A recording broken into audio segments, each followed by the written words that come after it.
নমস্কার বন্ধুরা, কেমন আছো তোমরা? জন্মাষ্টমীর সকালটা শুরু হলো বাড়িতে নিজের হাতে সাজানো ছোট্ট একটি পুজো দিয়ে। একদম সিম্পল হলেও ভীষণ শান্তি লাগছিল। বাড়িতে পুজো করা আলাদা একটা অনুভূতি আছে। মনে হচ্ছিল পুরো পরিবেশটাই যেন পবিত্র হয়ে গেছে। আজকের দিনটা একদম স্পেশাল। জন্মাষ্টমী আজ। বাড়িতে ছোট করে সাজিয়েছি পুজোর আসর। ফুল, প্রদীপ আর ভক্তির আলো ভরে উঠছে চারিদিকে। নিজের হাতে ঠাকুর সাজানো, পুজো করা, এর মধ্যে আছে এক অন্যরকম শান্তি। ছোট করে হলেও ভেতরটা ভরে যাচ্ছিল ভক্তি আর আনন্দে। দিনটা একদম নতুনভাবে শুরু হলো। বিয়ের পর এটা হলো আমার প্রথম জন্মাষ্টমী। বাড়ি থেকে এবং পরিবারের থেকে অনেকটা দূরে। জন্মাষ্টমীতে ঘুম ভাঙতো সকাল সকাল মায়ের ডাকে আর রান্নাঘরে সুন্দর সুন্দর খাবারের গন্ধে।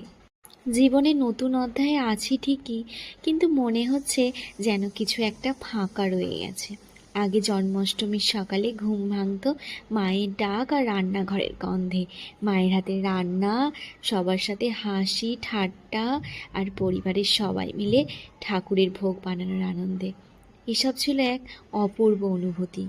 সেই সময় শুধু খাবার তৈরি হতো না, প্রতিটি পদে মিশে থাকতো মায়ের ভালোবাসা, সবার যত্ন আর ভক্তি।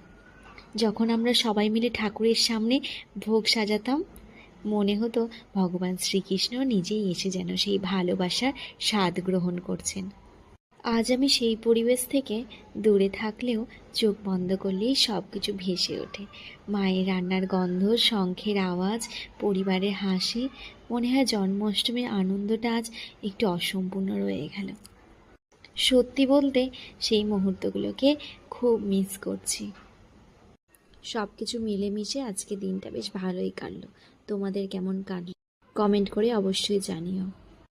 আজকের মতো ভিডিওটা আমি এখানেই শেষ করছি। ভালো লাগলে অবশ্যই লাইক করো, কমেন্ট করো আর শেয়ার করে দিও। ধন্যবাদ। টাটা।